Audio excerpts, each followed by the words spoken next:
Hello, beautiful people. Today is day 35, and we're going to start with Exodus 12, verse 37. The Israelites traveled from Ramses to Sukkoth, about 600,000 soldiers on foot, besides their families. An ethnically diverse crowd also went up with them, along with a huge number of livestock, both flocks and herds. The people baked the dough they had brought out of Egypt into unleavened loaves, since it had no yeast, for when they had been driven out of Egypt they could not delay, and had not prepared any provisions for themselves. The time that the Israelites lived in Egypt was 430 years. At the end of 430 years, on that same day, all the divisions of the Lord went out from the land of Egypt. It was a night of vigil in honor of the Lord, because he would bring them out of the land of Egypt. This same night is in honor of the Lord, a night vigil for all the Israelites throughout their generations.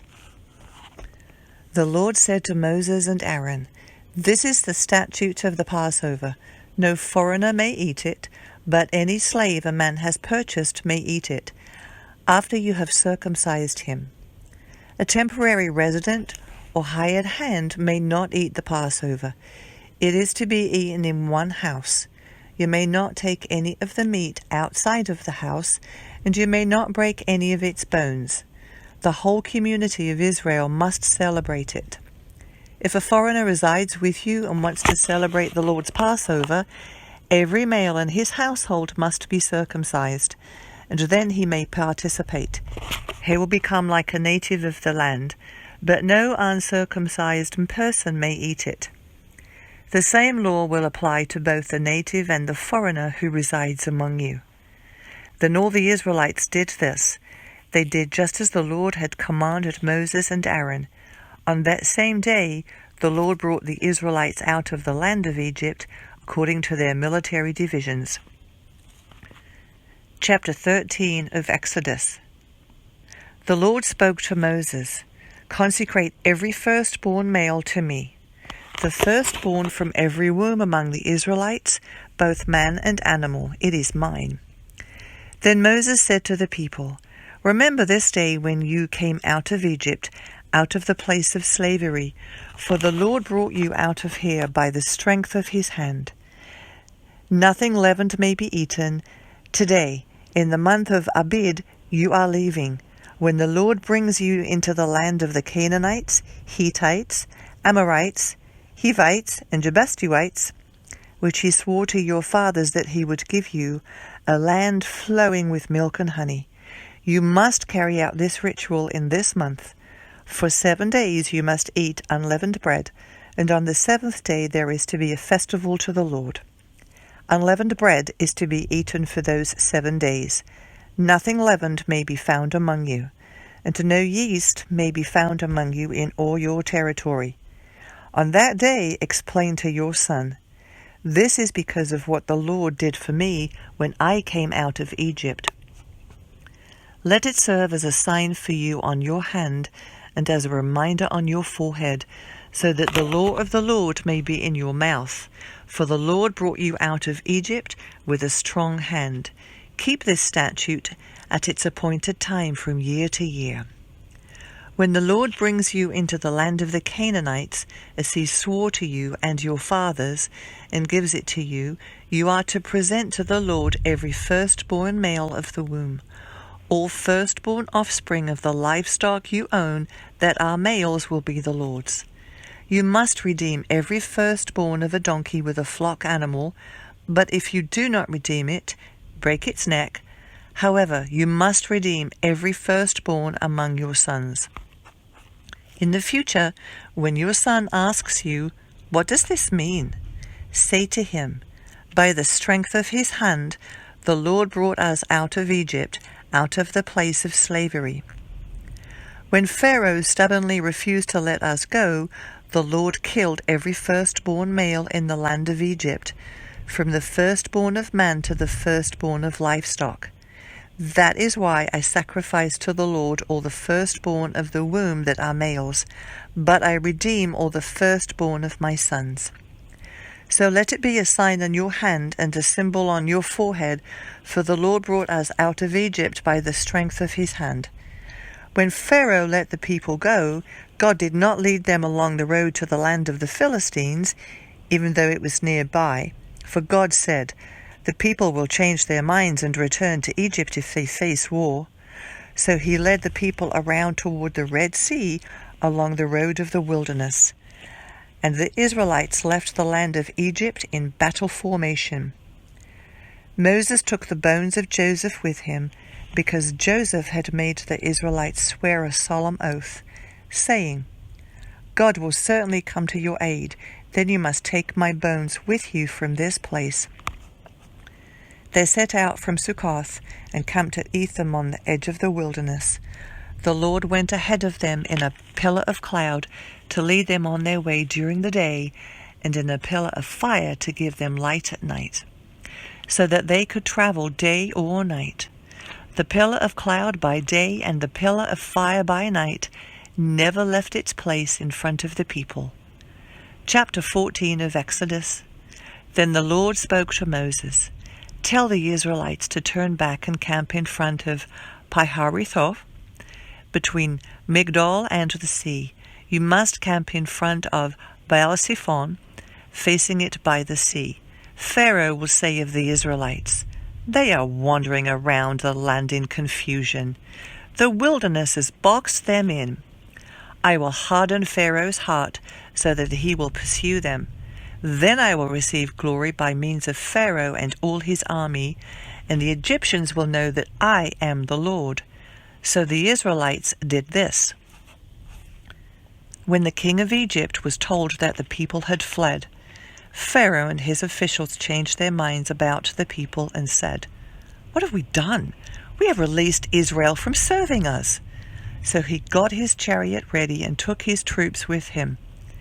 He took 600 of the best chariots and all the rest of the chariots of Egypt, with officers in each one. The Lord hardened the heart of Pharaoh, king of Egypt, and he pursued the Israelites, who were going out triumphantly. The Egyptians, all Pharaoh's horses and chariots, his horsemen and his army, chased after them and caught up with them as they camped by the sea beside Pi-hahiroth in front of Baal-zephon. As Pharaoh approached, the Israelites looked up and saw the Egyptians coming after them. Then the Israelites were terrified and cried out to the Lord for help. They said to Moses, "Is it because there are no graves in Egypt that you took us to die in the wilderness? What have you done to us by bringing us out of Egypt? Leave us alone so that we may serve the Egyptians. It would have been better for us to serve the Egyptians than to die in the wilderness."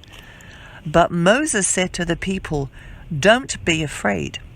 Stand firm and see the Lord's salvation. He will provide for you today. For the Egyptians you see today, you will never see again. The Lord will fight for you. You must be quiet." The Lord said to Moses, "Why are you crying out to me? Tell the Israelites to break camp. As for you, lift up your staff, stretch out your hand over the sea, and divide it so that the Israelites can go through the sea on dry ground. I am going to harden the hearts of the Egyptians so that they will go in after them. And I will receive glory by means of Pharaoh, all his army, and his chariots and horsemen. The Egyptians will know that I am the Lord when I receive glory through Pharaoh, his chariots and his horsemen." Then the angel of God, who was going in front of the Israelite forces, moved and went behind them. The pillar of cloud moved from them in front of them and stood behind them. It came between the Egyptians and the Israelite forces. The cloud was there in the darkness, yet it lit up the night, so neither group came near the other all night long.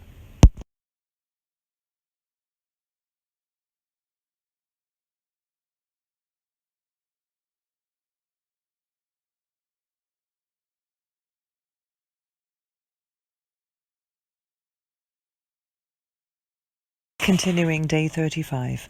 Psalm 18 verse 25 through 29. With the faithful you prove yourself faithful. With the blameless man you prove yourself blameless. With the pure you prove yourself pure. But with the crooked you prove yourself shrewd. For you rescued an afflicted people, but you humble those with haughty eyes. Lord, you light my lamp. My God illuminates my darkness. With you I can attack a barrier, and with my God I can leap over a wall. Proverbs chapter 5 verses 5 and 6. Get wisdom, get understanding. Don't forget or turn away from the words of my mouth. Don't abandon wisdom, and she will watch over you. Love her, and she will guard you. Matthew chapter 22 verses 23 through 46. The same day some Sadducees, who say there is no resurrection, came up to him and questioned him. Teacher, Moses said, if a man dies having no children, his brother is to marry his wife and raise up offspring for his brother. Now there were 7 brothers among us. The first got married and died, having no offspring. He left his wife to his brother. The same thing happened to the second also, and the third, and so to all 7. Then the last of the woman died. Therefore in the resurrection, whose wife will she be of the 7? For they all had married her. Jesus answered them, You are deceived, because you don't know the Scriptures or the power of God. For in the resurrection they neither marry nor are given in marriage, but are like angels in heaven. Now concerning the resurrection of the dead, haven't you read what was spoken to you by God? I am the God of Abraham, and the God of Isaac, and the God of Jacob. He is not the God of the dead, but of the living. And when the crowds heard this, they were astonished at his teaching. When the Pharisees heard that he had silenced the Sadducees, they came back together in the same place. One of them, an expert in the law, asked a question to test him. Teacher, which commandment in the law is the greatest? He said to him, Love the Lord with your God with all your heart, with all your soul, and with all your mind. This is the greatest and most important commandment. The second is like it. Love your neighbor as yourself. All the law and the prophets depend on these 2 commandments. While the Pharisees were together, Jesus questioned them. What do you think about the Messiah? Whose son is he? David's? They told him. He asked them, How is it then that David, inspired by the Spirit, calls him Lord? The Lord declared to my Lord, Sit at my right hand until I put your enemies under your feet. If David calls him Lord, how then can the Messiah be his son? No one was able to answer him at all, and from that day no one dared to question him any more.